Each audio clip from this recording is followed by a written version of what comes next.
இந்திய கூட்டணியில் இணைந்துதான் கடந்த நாடாளுமன்ற தேர்தலில் போட்டியிட்டோம். அந்த கூட்டணி தான் இன்று வரை இருக்கின்றோம் என்ற நிலைப்பாடு இருக்கிறது. எங்களை பொறுத்தவரையில் மாண்புமிகு மத்திய அமைச்சர், நீங்கள் எல்லாரும் எதிர்பார்க்கிற கேள்வி, உள்துறை அமைச்சர் அவர்கள் இங்கு வந்திருந்தார்கள். ஏன் உங்களை அழைக்கவில்லை என்று நீங்கள் இப்போ எல்லோரும் கூடி பேசி அந்த கேள்வி அவர்கிட்ட கேட்குறோம், நீங்கள் பேசிக்கிட்டு இருந்தீங்க. அதை நானும் கேள்விப்பட்டேன். உண்மையிலேயே அதை எங்களை அழைக்காது நாங்கள் எங்களுக்கு வருத்தம் அளிக்கிறதாக இருக்கிறோம்.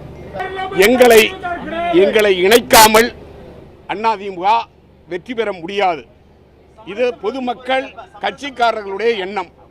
டிடிவி ஓபிஎஸ் கூட பேச்சுவார்த்தை தான் போயிட்டு இருக்கா கூட்டணி குறித்து? அது பேச்சே கிடையாது. நமக்கு அந்த பேச்சு இல்லை.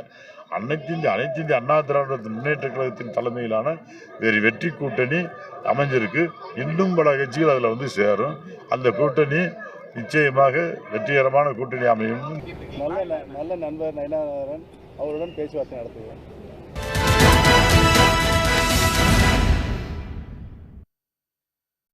வணக்கம். கேள்விக்களம் நிகழ்ச்சிக்கு உங்களை வரவேற்கிறோம். இது மக்களின் மேடை. அதிமுக பாஜக கூட்டணி சேர்ந்திருக்கக்கூடிய இந்த நேரத்தில் டிடிவி தினகரனும் ஓபிஎஸும் எந்த இடத்துல இருக்காங்க அப்படிங்கிற ஒரு மிக முக்கியமான கேள்வி இந்த நேரத்தில் எழுந்திருக்கக்கூடிய சூழலில் தான் பன்னீர்செல்வம் செய்தியாளர்களை சந்தித்தார். இன்று மாலை அந்த சந்திப்பு அப்படிங்கிறது நடந்துச்சு, செய்தியாளர்கள் சந்திப்பு. அதில் பன்னீர்செல்வம் சில விஷயங்களை பகிர்ந்துக்கிட்டார். அதாவது தேசிய ஜனநாயக கூட்டணியில் தான் நாங்கள் இன்னும் நீடிக்கிறோம், தொண்டர்களோட கருத்தை கேட்ட பிறகு எங்களோட முடிவை அறிவிக்கிறோம் அப்படின்னு சொன்ன ஓபிஎஸ் இன்னும் சில விஷயங்களையும் கூட சொன்னார். அதாவது நயினார் நாகேந்திரன் கூட நாங்கள் தொடர்ந்து பேசிக்கிட்டு இருக்கோம் அப்படின்னு சொல்லி அவர் சொன்ன நேரத்தில் திடீர்னு உள்ள புகுந்த முன்னாள் அமைச்சரான வைத்திலிங்கம் ஒரு விஷயத்தை சொன்னார். ஓபிஎஸ் அணியை இணைக்காம அதிமுக வெற்றி பெறவே முடியாது அப்படின்னு சொல்லிட்டு ஓபிஎஸ்ஸை பக்கத்தில் வச்சுக்கிட்டே வைத்திலிங்கம் இந்த விஷயத்தை பகிர்ந்துக்கிறாரு. இது ஒரு பக்கம் இருக்கக்கூடிய நேரத்தில் தான் முன்னாள் அமைச்சர், அதிமுகவில் இருக்கக்கூடிய முன்னாள் அமைச்சரான நத்தம் விஸ்வநாதன் இது தொடர்பாக ஓபிஎஸ் டிடிவி இணைப்பு தொடர்பான அந்த கேள்வி வந்தபோது அந்த பேச்சே கிடையாது அப்படின்னு சொல்லிட்டு அதை அப்படியே ஒட்டுமொத்தமாக மறுக்கிறாரு. அதிமுகவுக்கு ஓபிஎஸ் டீம் பகிரங்கமான எச்சரிக்கையை விடுத்திருக்குதா அப்படிங்கிறது ஒரு கேள்வி இந்த பக்கம். இன்னொரு பக்கம் இவங்க எந்த இடத்துல இருக்காங்க, ஓபிஎஸோடைய சூழல் என்ன ஆக போகுது, அதை அந்த அணியில் சேர்த்துக்க போகிறாங்களா, அவங்க என்ன ஆக போகிறாங்க அப்படிங்கிறது இன்னொரு கேள்வியாக எழுந்து நிற்குது. இதெல்லாம் தொடர்பாக தான் இன்றைய கேள்விகள் நிகழ்ச்சியில் விரிவாக பேசியிருக்கோம். விவாதத்தில் பங்கேற்க ஓபிஎஸுடைய ஆதரவாளர் கண்ணன், மூத்த பத்திரிகையாளர் பாக்கி, இவர்களோடு மூத்த பத்திரிகையாளர் பிரியன், அதே போல் வழக்கறிஞர் சேலம் மணிகண்டன், அதே போல் பத்திரிகையாளர் இந்திரகுமார் தேரடி, இன்னும் சற்று நேரத்தில் அரசியல் விமர்சகர் ரவீந்திரன் துரைசாமி இணைய இருக்கார். அனைவருக்கும் வணக்கம். நான் பத்திரிகையாளர் பிரியன்ட்டு இந்த நிகழ்ச்சியை தொடங்கலாம் அப்படின்னு நினைக்கிறேன். பிரியன் சார், இந்த பத்திரிகையாளர் சந்திப்பை நீங்கள் பார்த்துருப்பீங்க, ஓபிஎஸ் சொன்ன விஷயங்களையும் கவனிச்சிருப்பீங்க. இது எடப்பாடியை பொறுத்த வரைக்கும் இவங்க ரெண்டு பேரையும் கூட்டணியில் சேர்த்துக்குவாரா? இதை எப்படி பார்க்குறீங்க நீங்கள்? ஓபிஎஸ்ஸை பொறுத்த மட்டும் ஒரு விஷயத்தில் அவர் கிளியராக இருக்கார். அதாவது தன்னுடைய ஸ்டாண்ட் ஒருங்கிணைப்பாளர் அந்த ஸ்டாண்டில் தெளிவாக இருக்கார். அந்த 2021 டிசம்பரில் அவரை தேர்ந்தெடுத்த விஷயம் இருக்குது. அடிப்படை தொண்டர்களால் தான் தேர்ந்தெடுக்கப்பட்டோம் என்பதையும் அதை யாராலையும் மாற்ற முடியாது, அது கட்சியோட அடிப்படை விதிகள் சம்பந்தப்பட்ட ஒரு விஷயம் என்பதையும் அவர் ரொம்ப தெளிவாக இருக்கார். இது எத்தனை தடவை உச்சநீதிமன்றம் போனாலும் கடைசியில் சிவில் கோர்ட்டில் வர தீர்ப்பு தான் இறுதியானது என்று சொல்லப்பட்ட நிலையில் தான் ஒருங்கிணைப்பாளர் அந்த போஸ்ட்டை அதில் எந்த விதத்திலையும் விட்டு கொடுக்கக்கூடிய ஒரு சூழலில் ஓபிஎஸ் இல்லை என்பதை அவர் தெளிவாக்குகிறார். அப்புறம் இன்னொரு பாயிண்ட் கொடநாடு விஷயத்தில் தீவிரமாக குற்றவாளிகளை பிடிக்க வேண்டும் என்கிறார். இது கொஞ்சம் எடப்பாடி குரூப்புக்கு கொஞ்சம் சஞ்சலம் கொடுக்குற ஒரு விஷயமாக நான் பார்க்குறேன். அதுக்கப்புறம் நயினார் நாகேந்திரனோட பேச்சுவார்த்தை நடத்துகிறேன்றார். அது எந்த அளவுக்கு ஒரு அங்கீகரிக்கப்பட்ட ஒரு பேச்சுவார்த்தையாக இருக்குன்றது எனக்கு டவுட்டாக இருக்குது. ஏன்னா அமித்ஷா சென்னைக்கு வந்தபோது பத்திரிகையாளர் சந்திப்பில் மீண்டும் சேருவதை பற்றி சொல்லும்போது அந்த வருத்தத்தை தான் பதிவு செஞ்சுட்டார் ஓபிஎஸ். எங்கள் அழைக்காதது வருத்தமாக தான் இருக்குது அப்படின்னு சொல்லிட்டாரு. அதில் அதாங்க வருத்தமாக தான் இருக்குது. அந்த வருத்தத்துக்கு உங்கள் பதில் என்ன? ஆக்சுவலாக தொடர்ந்து நீங்கள் பாஜகவோட பயணிச்சிட்ருக்கீங்க. நீங்கள் எத்தனை வருஷமாக பயணிக்கிறீங்க? நீங்கள் தர்ம யுத்தம் ஆரம்பிச்சிலேருந்தே பயணிச்சிட்ருக்கீங்க. உங்களை ஒவ்வொரு கட்டத்துலேயும் அவங்க கைவிட்டுருக்காங்களே தவிர கை தூக்கி விட்டுருக்காங்களா எங்கேயாவது? எந்த இடத்துல நீங்கள் உங்கள் ஸ்ட்ரென்த்தை நிரூபிச்சிருக்கீங்க? நீங்கள் உங்கள் ஸ்ட்ரென்த்தை நிரூபித்தா தான் உங்களை மதிப்பாங்க அவங்க. ஆக்சுவலாக நீங்கள் உங்கள் ஸ்ட்ரென்த்தை நிரூபிக்காதவரையும் அவங்க மதிக்க மாட்டாங்க. நீங்கள் இன்னும் இரவு காத்த கிளி போல் எத்தனை நாள் இருக்க போகிறீங்க? நீங்கள் எலெக்ஷன்ஸ் வரப்போகிறது, கடைசி நேரத்தில் அவங்க கைவிட்டு அவங்களை எங்கே போவீங்க? நீங்கள் நாங்கள் சேர்க்க மாட்டோம்னு ரொம்ப தெளிவாக சொல்லிட்டார் எடப்பாடி. அவர் சேர்க்க வேண்டிய அவசியம் அவருக்கு இல்லைன்னு நினைக்கிறார். அவர் நயினார் நாகேந்திரன் பாஜக தலைவராக சவுத்தில் வந்த பிறகு அவரை வச்சு சவுத்தில் ஓட்டு வாங்கலான்னு அவங்க நினைக்கிறாங்க. அவங்க உங்கள் தயவு தேவையில்லைன்னு நினைக்கிறாங்க. நீங்கள் பிரிஞ்சு போனாலும் பரவாயில்லன்னு நினைக்கிறாங்க. இப்போ உங்ககிட்ட இருக்கிற ட்ரம்ப் கார்டு என்ன? உங்கள்கிட்ட இருக்கிற ட்ரம்ப் கார்டு என்ன? நீங்கள் எந்த ஸ்ட்ரென்த்தை வச்சு நீங்கள் அந்த கூட்டணியில் உங்களுடைய தேவையை நீங்கள் நிரூபிப்பீங்க ஆக்சுவலாக? ஸோ இந்த விஷயம்லாம் இருக்குது இல்லையா? நீங்கள் ஒரு அரசியல்வாதியாக இருக்கீங்க. உங்கள் ஸ்ட்ரென்த்து என்னன்னு தெரியாத போது, ஸ்ட்ரென்த்தை நிரூபிக்காத போது உங்களுக்கான மதிப்பு எதிர்பார்த்த மதிப்பு கிடைக்காது என்பது தெரிந்த விஷயம். அதனால் நீங்கள் நயினார் நாகேந்திரனோட பேச்சுவார்த்தை நடத்துறீங்கன்னா ஃப்ரெண்ட்லியாக நீங்கள் 1008 பேச்சுவார்த்தை நடத்தலாம். இதுக்கு பாஜக மேலிடம் உங்களை அங்கீகரிச்சிருக்கா? இதை கேள்விப்பட்டால் நாளைக்கு எடப்பாடி இதை கேள்விப்பட்டோன்னு சும்மா இருந்திருப்பாரா? இத்தனை நேரம் அவர் பேசியிருப்பாரு, பாஜக மேலிடத்தோட பல தடவை பேசியிருப்பாரு அவர். உங்களுடைய ஸ்ட்ரென்த் என்ன? உங்களுடைய ஸ்ட்ராட்டஜி என்ன? நாளைக்கு பாஜக ஒரு கைவிட்டா தூக்கி போட்டால் நீங்கள் என்ன பண்ண போறீங்க? சிவில் அதான் ஓபிஎஸோட ஸ்ட்ரென்த் என்ன அப்படிங்கிற ஒரு மிக முக்கியமான கேள்வியை முன் வச்சிருக்கீங்க. 6 விருந்தினர்கள் இருக்கிறதுனால எல்லாத்தையும் ஃபாஸ்ட்டாக ஒரு ரவுண்ட் போயிட்டு வந்துடுறேன், விரிவாக பேசலாம். பாக்கி சார், உங்களோட பார்வை, பிரியன் கேட்டது மிக முக்கியமான கேள்வி. ஓபிஎஸோட ஸ்ட்ரென்த் இதில் என்ன? ஏன்னா அவர் சொல்கிறாரு நயினார் கூட பேச்சுவார்த்தை நடத்திட்டு இருக்கிறேன்னு சொல்கிறதெல்லாம் ஓகே. நயினார் இந்த பக்கம் எடப்பாடியா ஓபிஎஸ்ஸா அப்படின்னு ஒரு நிலையை வந்துச்சுன்னா அவர் என்ன ஸ்டாண்ட் எடுப்பார்? அமித்ஷா என்ன ஸ்டாண்ட் எடுத்தாரோ அதுதான் எடுப்பார். அமித்ஷா எடப்பாடி பழனிசாமி அவரோட கூட்டணியில் சேர்ந்தார். அதுவே ஒரு சான்று. இதில் பல கோணங்களில் நான் பார்க்குறேன். எல்லாத்தையுமே ஒரு ஸ்டே இன்சிடென்ட் வச்சு ஒருத்தரை பற்றி முத்தர் குத்த தயாராக இல்லை. ஆனால் ஓபிஎஸ் எங்களை அழைக்காதது வருத்தம் அளிக்கிறதுன்னு சொல்கிறார்ல, அது சரியான பார்வையாக நான் கருதவில்லை. அன்னைக்கு அதிமுக இதுவரையில், அதாவது இடைப்பட்ட காலத்தில் பாஜக தலைமையிலான தேசிய ஜனநாயக கூட்டணியில் இடம்பெறாத அல்லது விலகிவிட்ட கட்சியை மறுபடியும் சேர்க்கிறார். இட் இஸ் அன் ஈவெண்ட், ஒரு முக்கியமான நிகழ்வு. ஆகையினால் அதிமுக பொதுச் செயலாளரும் அமித்ஷாவும் உள்துறை அமைச்சரும் ஒரே தளத்திலிருந்து அறிவிக்கிறாங்க, அவ்வளோதான். எங்களோட என்டிஏ கூட்டணியில் இவ்வளோ பேர் இருக்காங்க, இப்போ இன்னார் வெளியில் போனவர் திரும்பி வந்துட்டார், இது இதுதான் மெசேஜ். அதுக்காக தான் அந்த கூட்டம். அதில் புதிய தமிழகம் அது கிருஷ்ணசாமி அந்த தேசிய ஜனநாயக கூட்டணியில் இடம்பெற்ற பாரிவேந்தரை கூப்பிடலை, ஏசி சண்முகத்தை கூப்பிடலை, யாதவ் இவருக்காரு தேவநாதன் யாதவ் கூப்பிடலை, தமாகாவை கூப்பிடலை, பல கட்சிகளை கூப்பிடலை. ஆகையினால ஓபிஎஸ்ஐ கூப்பிடாதது வருத்தம் என்று அவர் சொல்ல வேண்டிய தேவையில்லை. ஏன்னா அவர் இஸ் ஆல்ரெடி இந்த என்டிஏ தேசிய ஜனநாயக கூட்டணியிலே ஓபிஎஸ்ஐயோட இடம்பெற்றிருக்கிறார் ஒன்று. அதனால் அந்த வருத்தம் தேவையில்லை என்ற கருத்தை சொல்லிடுறேன். ரெண்டாவது, அவருக்கு பலமே இல்லையானா பலம் இருக்குது, ஆனால் பலம் ஒரு பெரிய வெற்றி வாய்ப்பை கொண்டு தரும் என்ற அளவுக்கு இல்லை. ஓகே, ஏன் பலம் இருக்குன்னு சொல்கிறேன்னா, ஒரு முன்னாள் முதலமைச்சராக ஒரு பெரிய கட்சியில் இருந்த ஓ பன்னீர்செல்வம் இன்று வரையில் சட்டப்படி நம்ம அதிமுகனா எடப்பாடி பழனிசாமி தான் ஏற்றுக்கணும். நம்ம இன்றுள்ள நிலவரப்படி ஓ பன்னீர்செல்வம் சுயேட்சை வேட்பாளர் சுயேட்சை சின்னத்தில் போட்டியிட்டு கூட ராமநாதபுரம் தொகுதியில் கிட்டத்தட்ட 3,42,000 வாக்குகளை பெற்ற 2வது இடம். ரைட், ஸ்வீப் டிஎம்கே அலையன்ஸ் தான், அதில் மாற்றுக்கிறது 2வது இடம். பல இடங்களில் அதிமுக எடப்பாடி கட்சி டெபாசிட் இருந்தது. நான் அதுக்காக அவங்க வீக்கு இவங்க ஸ்ட்ரென்த் அப்படி சொல்லலை, நிகழ்வுகளை பார்க்கணும். சார், 1 கிலோ கத்திரிக்காய் வாங்குறீங்க சார், கத்திரிக்காவை ஒரு தராசில் வைக்கிறீங்க, ஒரே ஒரு கத்திரிக்காய் எல்லாம் பார்க்கும்போது எடை வரல, கல் தான் கீழே இருக்குது, கத்திரிக்காய் இல்லை. இந்த ஒரு கத்திரிக்காய் வச்ச உடனே சமனாயிடுது. இப்போ வைக்க வேண்டிய கத்திரிக்காய் எதுன்னு சொல்றீங்க? அப்போ புரிஞ்சுதா? வைக்க வேண்டிய கத்திரிக்காய் ஓபிஎஸ்ஆ எதையும் மிஸ் பண்ண கூடாது. ஏன் திராவிட முன்னேற்ற கழகம் தொடர்ந்து வெற்றியை பார்த்து வருகிறது. சோ ஓபிஎஸ் தேவை, ஓபிஎஸ். ஓகே, இது உங்களோட பார்வை. நான் இன்னொரு ரவுண்ட் போய் வந்தறேன். Okay, right. இந்திரகுமார் உங்களோட பார்வை என்ன? அந்த ஒரு கத்திரிக்காயை சேர்த்தாதான் அந்த கூட்டணி பலமாகும் அப்படிங்கிறது பாக்கியோட பார்வையா இருக்குது. நீங்க எப்படி பாக்குறீங்க? இல்லை, பலமாகுமா சிதறுமா அப்படின்றது தமிழ்நாட்டில் அந்த கட்சியினுடைய அது கட்சியாகவே இன்றைக்கு இல்லை. ஒரு தனிநபராக ஒரு 2-3 எம்எல்ஏவை கூட வச்சுக்கிட்டு அவர் ட்ராவல் பண்ணிகிட்டு இருக்கிறாரு. அந்த இடத்துலேருந்து ஓபிஎஸ் இடைபாட்டு பார்க்கும் பொழுது அவர் வின்னிங் கேண்டிடேட்டாக இருக்கிறாரா அப்படின்றது தான் அந்த இடத்துல கேள்வியாக இருக்கிறது. பிரியன் சார் எழுப்பின கேள்வி ரொம்ப முக்கியமான கேள்வி. உங்கள்கிட்ட என்ன ஸ்ட்ரென்த் இருக்குது அப்படின்றது தான் அவர் எழுப்பின கேள்வி. அதுதான் ரொம்ப பிரதானமானது. இன்றைக்கு அவர் தமிழ்நாட்டுக்கு அமித்ஷா வர்றாரு, என்னை அழைக்காதது வருத்தமாக இருக்கிறது, ஆனாலும் நாங்கள் கூட்டணியில் தொடர்கிறோம் அப்படின்னு. இப்போ ஒரு காமெடி காட்சி கூட வரும், அதை உங்கள் ஓனரை சொல்ல சொல்லு அப்படின்ற மாதிரி. தமிழ்நாட்டில் அதிமுக கூட்டணியில் இருக்கா இல்லையா அப்படின்றதையே வந்து அமித்ஷா தான் அறிவிக்கிறாருங்கும் பொழுது ஓபிஎஸ் இருக்கிறாரா இல்லையா அப்படின்றத வந்து ஓபிஎஸ் தனித்து முடிவெடுப்பதற்கு அதிகாரம் உள்ளவராக இருக்கிறாரா, அந்த அளவுக்கு அவர் பொசிஷனில் இருக்கிற மாதிரி தெரியல. ரெண்டாவது, ஓ பன்னீர்செல்வம் இன்றைக்கு நயினார் நாகேந்திரனோடு பேச்சுவார்த்தை நடத்துவதாக சொல்லுவது, இது வந்து அதிமுகவுக்குள்ள அல்லது எடப்பாடி பழனிசாமி தரப்பில் ஒரு சலசலப்பை ஏற்படுத்துவதற்காக அந்த மாதிரியான ஸ்டேட்மெண்ட்ஸை போட்டு பார்க்குறாங்க. பட் ஆனால் பாஜகவை பொறுத்த வரைக்கும் ஓ பன்னீர்செல்வமா அல்லது வந்து எடப்பாடி பழனிசாமி தலைமையில் பொதுக்குழு செயற்குழு ஆதரவு பெற்ற அதிமுகன்னு பார்க்கும்போது அவங்களுக்கு ஓபிஎஸ்ஸை விட இதுதான் பெனிஃபிஷியராக இருக்கும்.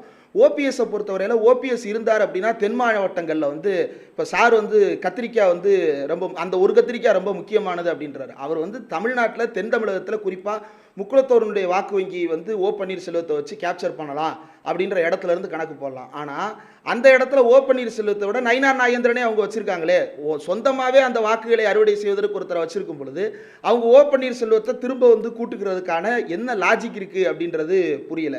அடுத்ததாக ஓ பன்னீர்செல்வம் சமீபத்தில் மாவட்ட வாரியாக ஆய்வு சென்ற பொழுது அவர் எல்லா நிர்வாகிகள்கிட்டையும் வெள்ளை பேப்பரை கொடுத்து உங்களுடைய கருத்துக்களை ஓப்பனாக எழுதி கொடுங்கன்னு கேட்டிருக்கிறார். அதில் பல பேரும் சொன்ன கருத்து தனி கட்சி ஆரம்பிங்கன்னு ஒரு சிலர் சொல்கிறாங்க, அல்லது நீங்கள் வாங்க நம்ம தனியாக வந்து தாவேக்கா பக்கம் போகலான்னு ஒரு சில நிர்வாகிகள் சொல்கிறாங்க. இப்படி ஒவ்வொரு யாருமே வந்து பாஜகவோடு கூட்டணி அப்படின்றதுல ஒருமித்த கருத்தெல்லாம் இல்லை. இந்த எம்எல்ஏக்கள் தங்களை பாதுகாத்துக் கொள்வதற்காக இன்றைக்கு பாஜக கூட்டணின்ற முடிவெடுத்திருக்கிறாங்களே தவிர, என்றைக்கு ஓ பன்னீர்செல்வம் தர்ம யுத்தம் என்று ஆரம்பித்து ஒரு ப்ராப்பரான லைனில் இல்லாமல் ஏடிஎம்கேவிலிருந்து வெளியே போனதற்கு பிறகு பாஜக காரராகவே மாறிவிட்டாரோ அதற்கு பிறகு அவருக்கு தனிப்பட்ட செல்வாக்கு என்று எதுவும் இருப்பதாக தெரியவில்லை. அப்படி இருந்திருந்தால் அவருடைய செல்வாக்கின் காரணமாக டிடிவி தினகரன் ஜெயித்திருக்க வேண்டும், ஓ பன்னீர்செல்வம் ஜெயித்திருக்க வேண்டும். இத்தனை ஓட்டு வாங்கிட்டாங்கன்ற கணக்கு பிரச்சனை இல்லை, ஜெயிச்சாங்களா இல்லையான்ற கணக்கு தான் ரொம்ப முக்கியம். அந்த கணக்கில் அவர்கள் தோல்வியடைந்திருக்கிறார்கள் பொழுது அவர்களால் இந்த கூட்டணிக்கு என்ன லாபம் இருக்கிறது?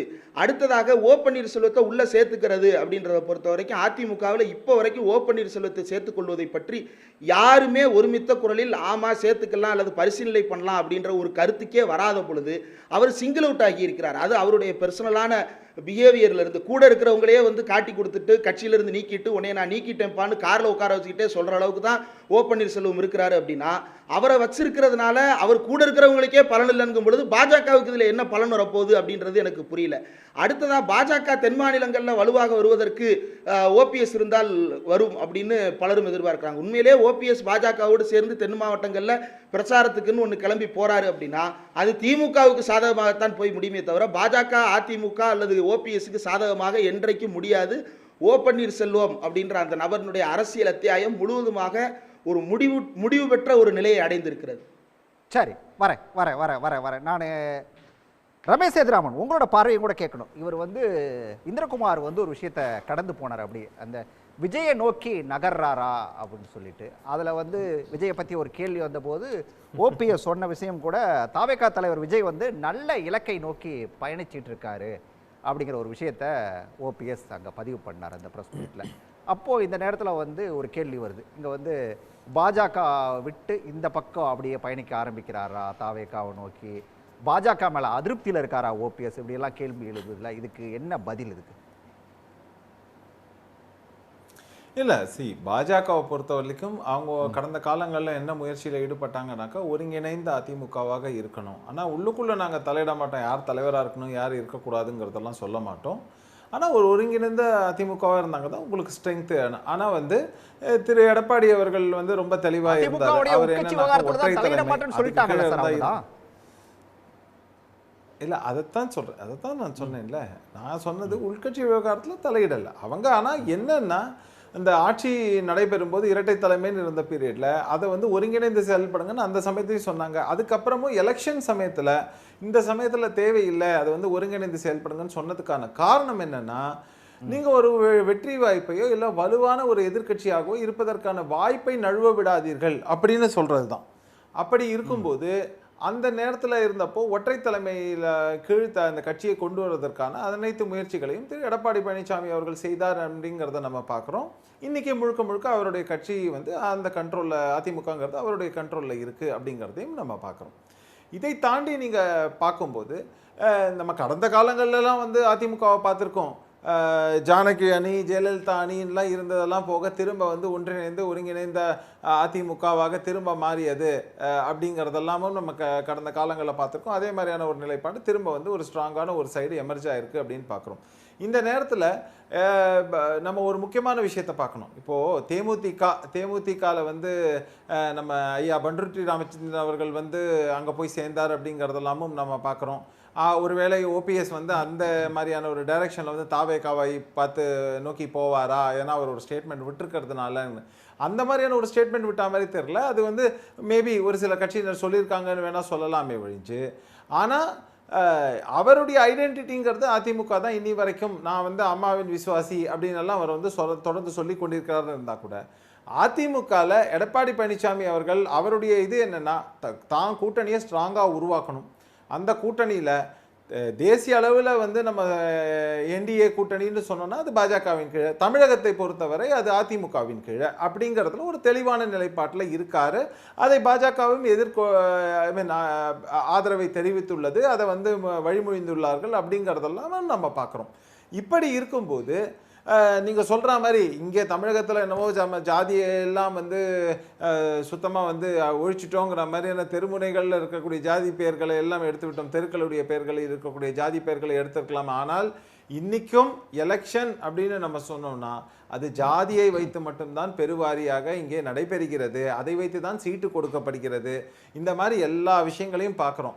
அப்படி இருக்கக்கூடிய சூழலில் எந்தெந்த ஜாதிகளின் இதை வந்து எந்தெந்த முகங்களை வைத்து அறுவடை செய்ய போகிறோம் அப்படிங்கிற மாதிரியான ஒரு கேள்வி வரும்போது அதையெல்லாம் ரொம்ப தெளிவாக வந்து நோக்கி காய நகர்த்துறாங்க. கடந்த காலங்களில் வந்து கொங்கு மண்டலம் அப்படின்னு எடுத்தால் திரு எடப்பாடி பழனிசாமி அவர்களா, இல்லைன்னா முன்னாள் பாஜகவின் தலைவர் அது ஓகே, நீங்க சொல்றது எல்லாம் ஓகே. இப்போ வந்து இப்போ எடப்பாடி சைடில் ஒரு டிமாண்டை வைக்கிறாங்க, அவங்க கூட்டணிக்குள்ள வரக்கூடாது அப்படிங்கிற ஒரு முடிவை எடுத்தா பாஜகவுடைய ஸ்டாண்ட் என்னவா இருக்கும்? இப்போ அப்ப எடப்பாடியா ஓபிஎஸ்ங்கிறத வந்து ரொம்ப முடிவு பண்ண வேண்டிய கட்டாயத்துக்கு தள்ளப்படுது இல்ல பாஜக? ஒரே நிமிடம், ரொம்ப சிம்பிள் இல்ல, இதுக்கு ரொம்ப சிம்பிளான ஆன்சர் ஒன்னே ஒண்ணுதான்.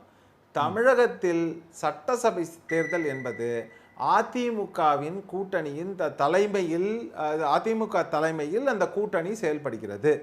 அப்படின்னாக்க அது உட்கட்சி விவகாரம், அந்த கட்சியை பொறுத்த வரைக்கும் நடக்கும். ஏன்னா இப்போ தனியாக ஒரு கட்சியாக வந்து சேர்ந்தாங்க கொண்டாங்கன்னா அடுத்த விஷயம். அப்படி இல்லாமல் ஒரு தனியாக அந்த கட்சிக்குள்ளேயே வந்து சேரணும் கொள்ளணும் அப்படின்னாக்க இன்னைக்கு தெளிவான ஒரு நிலைப்பாடு என்னன்னா, அது அதிமுக அதன் தலைமை அப்படின்னாக்க திரு எடப்பாடி பழனிசாமி அவர்கள் அவருடைய எடுக்கக்கூடிய டெசிஷன், அவங்களுடைய கூட்டுக்குழு தலைமை குழு என்ன இருக்கோ அவங்கெல்லாம் பேஸ் அந்த பார்ட்டிக்குள்ள எடுக்கக்கூடிய டெசிஷன், அதை அவங்க முடிவு செய்ய போறாங்க. அவ்வளவுதான்.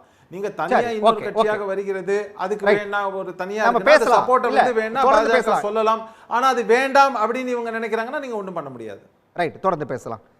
மணிகண்டன், நான் உங்ககிட்ட கேட்கறதுக்கு முன்னாடி கண்ணன்ட்ட போயிட்டு வந்துடுறேன். கண்ணன், இப்போ வந்து அதிமுகவுக்கு இதை வந்து ஒரு பகிரங்க எச்சரிக்கையா எடுத்துக்கலாமா இன்னைக்கு நடந்த பிரஸ் மீட்டை? இது எச்சரிக்கைன்னு சொல்ல முடியாது, ஒரு அறிவுறுத்தல்.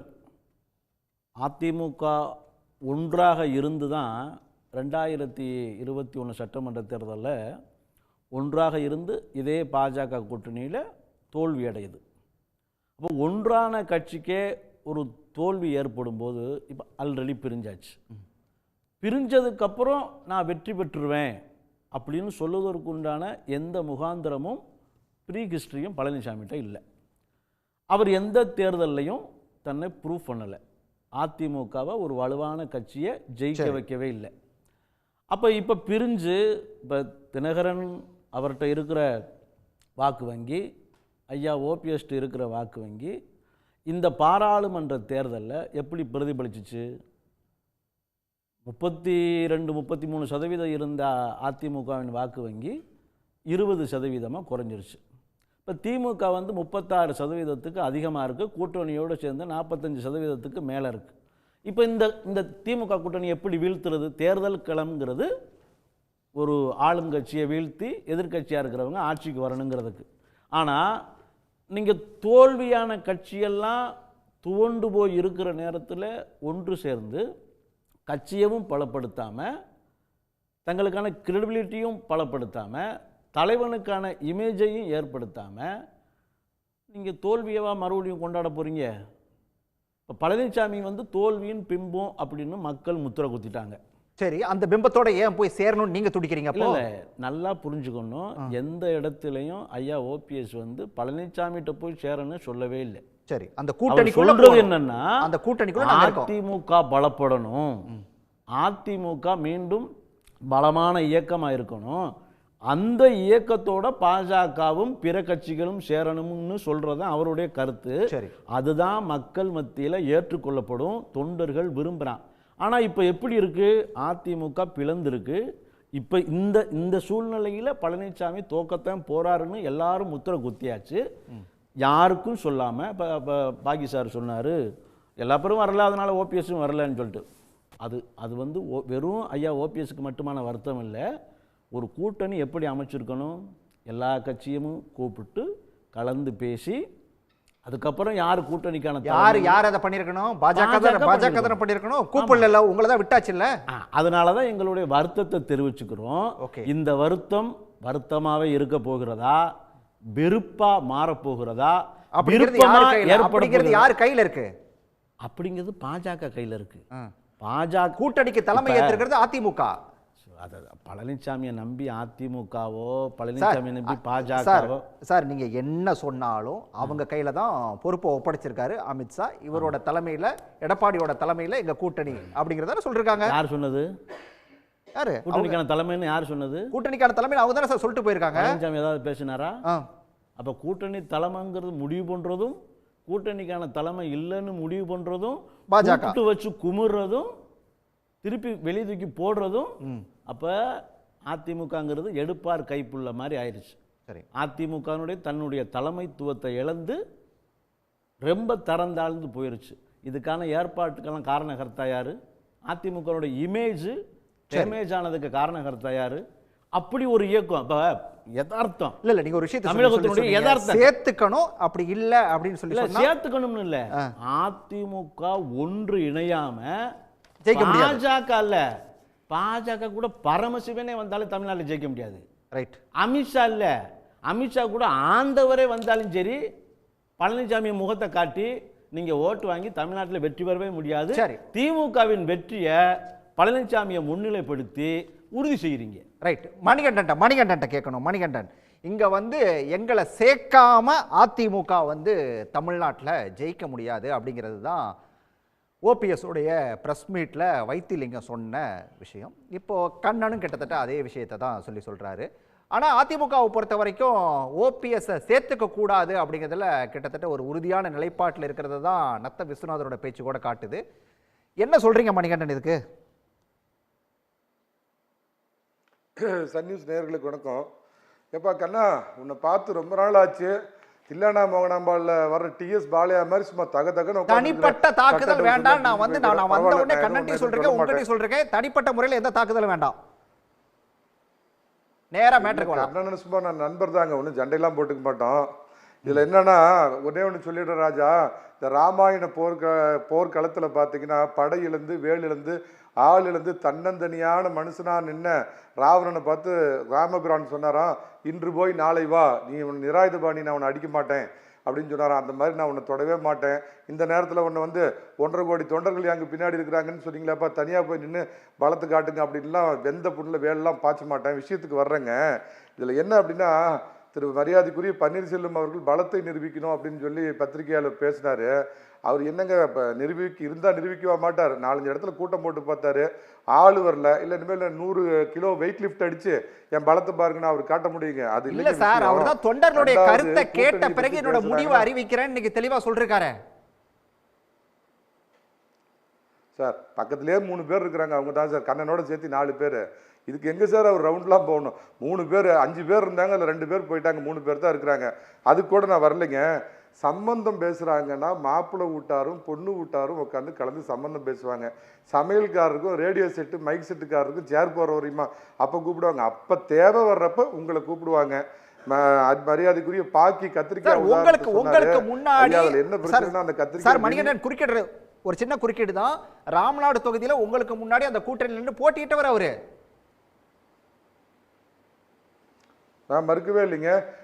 எந்த இடத்துல நாங்க இந்த கூட்டணியை விட்டு வெளியில போறோம்னு சொல்லவே இல்லை. இன்னும் அதே கூட்டணியில தான் தொடர்றேன்னு அவர் சொல்றாரு. சார் நான் பல உதாரணம் சொல்லுவேன். புரட்சித் தலைவர் உச்சத்தில் இருந்தப்போ 1976 செம்மலை புரட்சித் தலைவரை எதிர்த்து போய் சுயேட்சை ஜெயிச்சார். அப்போ எடப்பாடி பழனிசாமியோட செம்மலை பெரிய தலைவர் நீங்கள் ஏற்றுக்க முடியுமா? ப்ராக்டிக்கலை பேசுக்கு தாமரைக்கடி நின்றுருக்காரு, திருநாவுக்கரசர் ஜெயிச்சிருக்காரு, ஜெயலலிதாவோட பெரிய தலைவர் திருநாவுக்கரசர் நீங்கள் சொல்லிட முடியுமா? கலை யதார்த்தம் இதுதாங்க பன்னீர்செல்வம் அண்ணங்கிட்ட உள்ள பிரச்சனையை. கலை யதார்த்தத்தை புரிஞ்சிக்காம பழைய நினைப்படா பேராண்டி அப்படின்னு நினச்சிட்டு இருக்கிறாரு. நான் திரும்ப சொல்கிறேன், பன்னீர்செல்வம் ஐயா அவர்கள் பழைய பன்னீர்செல்வம் ஆகிட்டு வரணும். இந்த ஒருங்கிணைப்பாளர், ஒருங்கிணைப்பு இல்லாதவர், இந்த இதெல்லாம் விட்டுருங்க. அதிமுகவில் அவர் சேர்ப்பது அப்படிங்கிறது அமித்ஷா அல்ல ஆண்டவனே சொன்னாலும் அது கிடையாது அப்படிங்கிறது முடிவாகி போச்சு. தயவு செஞ்சு கலை யதார்த்தத்தை புரிஞ்சுக்குங்க. ஒன்னே ஒன்று தெரிஞ்சுக்க, அதிமுக எப்படிப்பட்ட கூட்டணி அமைக்கும் அப்படின்னு கேட்டிங்கன்னா, இந்த முறை இந்த திராவிட மாடல் நாயகர் இவர் ஸ்டாலினை வீழ்த்துறதுக்காக இந்தியா, இலங்கை, மலேசியா, சிங்கப்பூர், சீனா, பாகிஸ்தான், துருக்கியை தவிர மீது எந்த ஊர்லேருந்து எந்த கட்சி வந்தாலும் சேர்த்துக்கும். ஏன்னா இந்த திராவிட மாடல் ஆட்சியை தூக்கி வெளியே எறியணும் அப்படிங்கிறதுக்காக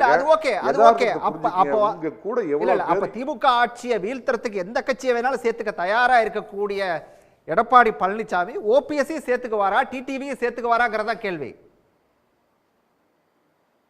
நிச்சயமா என்னுடைய பார்வையில சொல்றேங்க. முதல்ல இந்த பேரு வச்சியே சோறு வச்சியான்னு தமிழ்ல ஒண்ணு கேட்பாங்க ராஜா. அந்த மாதிரி சோறு வைக்கிறத பத்தி அப்புறம் யோசிக்கலாம். முதல்ல பேரு வைக்கண்ணா கண்ணா, அதை தான் கேட்கிறேன். பேரு வைங்க, உங்க அமைப்பு பேருன்னா. ரெண்டாவதுங்க, ஒரு கையில அவர்தான் அதிமுகவுடைய ஒருங்கிணைப்பாளர் தெளிவா சொல்றாரு. நீங்க திரும்ப என்ன பேரு வைங்க பேரு வைங்கன்னு சொல்லி கேட்டுட்டு இருக்கீங்க அவரை. அவங்களே சொல்ல மாட்டாங்க. அவரை சொல்ல சொல்லுங்க பார்க்கலாம். அவங்க ஓனரை சொல்ல சொல்லுங்க, பன்னீர்செல்வத்தை திரும்ப சொல்ல சொல்லுங்க பார்க்கலாம். நான் ஒருங்கிணைப்பாளர்னா போங்க, தனிக்கடை போடுங்க. அப்புறம் இன்னொரு காமெடி கேட்டீங்க, விஜயோட போய் சேருவாருன்னு. அவர் சின்னத பகவதியே பார்த்தீங்கன்னா சேலம் பிளைட் பிடிக்க போறாருன்னு கேள்விப்படுறேன். அவரோட போய் எங்கெங்க இவங்க சேர போறாங்க? நான் ஒன்று சொல்றேன், பன்னீர்செல்வத்துக்கு ஒரு வாக்கு மரியாதைக்குரிய அவருக்கு சில வாக்கு வங்கி இருக்குது. இந்த ஒருங்கிணைப்பாளர் பழைய நினைப்படா பேராண்டிங்கிறதெல்லாம் விட்டுட்டு கலை யதார்த்தம் நிஜத்தை புரிந்து கொண்டு நிழலில் வாழாமல் யாரையும் நம்பி டெல்லி பக்கம் திரும்பி பார்க்காம சேலம் பக்கம் திரும்பி பார்க்க சொல்லுங்க. கூட்டணியில் அவர் சேர்ந்தால் நிச்சயமா பலம். நான் ஒன்று சொல்றேன், நல்ல கத்திரிக்காய்ன்னு சொன்னார். சொத்த கத்திரிக்காயா இருந்தால் என்ன பண்றதுங்க? இப்போ பாக்கி சொன்னார், கத்திரிக்காய் எடுத்து வச்சு அது உள்ளெல்லாம் பாசி பிடிச்சி போய் அது மருந்தடிக்கணும், மருந்தடிச்சு அது சரி பண்ணணும். இந்த ஒருங்கிணைப்பாளர் அப்படி கணவரெல்லாம் இருக்கிறதெல்லாம் கொஞ்சம் செதுக்கி சரி பண்ணி அந்த கத்திரிக்காயை வேணா வச்சுக்கலாம். இது ஒன்று. டிடிவி தினகரன் அநேகமாக இந்த கூட்டணியில் இணைவதற்கான வாய்ப்புகள் இருக்குது. எந்த அடிப்படையில்னா, என்று இந்த கூட்டணி ஏற்பட்டதோ திரு எடப்பாடி பழனிசாமி அவர்களை தனிப்பட்ட முறையில் தாக்குவதை முற்றிலுமாக நிறுத்தி கொண்டார் திரு டிடிவி தினகரன். தென் மாவட்டங்களில் பார்த்தீங்கன்னா டிடிவி தினகரனுக்கு செல்வாக்கா உங்களுக்கு செல்வாக்காங்கிறப்ப உண்மை நிலவரம் உங்களுக்கே தெரியுங்கன்னா புரிஞ்சு நடந்துக்குங்க, யதார்த்தத்தை தெரிஞ்சு நடந்துக்குங்க. இந்திரகுமார் தேரடிக்கு என்ன பிரச்சனைனா, பன்னீர்செல்வமும் சேர்ந்து சசிகலாவும் ஒரு வேளை இதற்கு வெளியிலேருந்து ஆதரவு தெரிவித்து தினகரனும் சேர்ந்து இந்த கூட்டணி பலமாக போய் நயினார் நாகேந்திரங்க முக்குளத்தோர் ஓட்டுகளை வாங்கி பெருவாரியா அதிமுக ஜெயிச்சிருங்கிற பயத்துல இந்த கூட்டணி சேர்ந்தா திமுகவுக்கு பலமாயிடு. என்ன லாஜிக் இது? கேட்டுட்டு இருக்கிறவன் பார்த்துட்டு இருக்கிறவங்க என்ன தமிழ் புரியாதவங்களா? அவரோட விருப்பத்தை சொல்றாருங்க.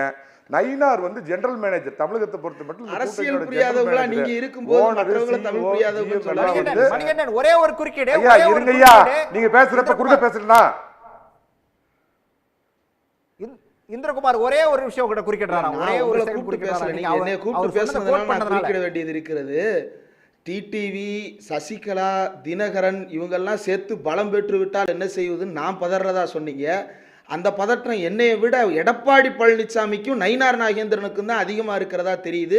அதனால தான் அன்னைக்கு என்டிஏ அறிவிப்பு விழாவுக்கு டிடிவி ஆளக்கானோ, ஓ பன்னீர்செல்வத்தை ஆளக்கானோ, சசிகலாவை ஆளக்கானோ, இன்றைக்கு ஓபிஎஸ்க்கு அழைப்பு விடப்படலை. அப்போ பயந்து போய் இருக்கிறது நயினார் நாகேந்திரனா எடப்பாடி பழனிசாமியான்னு தான் கேட்க வேண்டியது இருக்கிறது. இன்னொன்று, நயினார் நாகேந்திரன் தலைமையில் எல்லாரையும் ஒருங்கிணைக்கிறதா சொன்னீங்க. நான் சொன்னது ஒரு கருதுகோள். ஓ பன்னீர்செல்வம் பெறுவதாக சொன்ன ஓட்டுக்களை நயினார் நாகேந்திரனே பெற்றுக்கொள்ளலாம் அப்படின்றது ஒரு கருதுகோள். ஆனால் அது ஃபேக்ட் கிடையாது. ஃபேக்ட் என்ன அப்படின்னா, அதிமுக தலைமையிலான கூட்டணியும் சரி, ஓ பன்னீர்செல்வம் சசிகலா உள்ள வந்தாலும் சரி, களத்தில் இருக்கக்கூடிய யதார்த்தம் என்னன்னா, பாஜகவோட யார் வந்தாலும் அவங்க அந்த கட்சியையும் அந்த தனிநபரையும் பாஜக தின்று செரித்து விடுகிறது.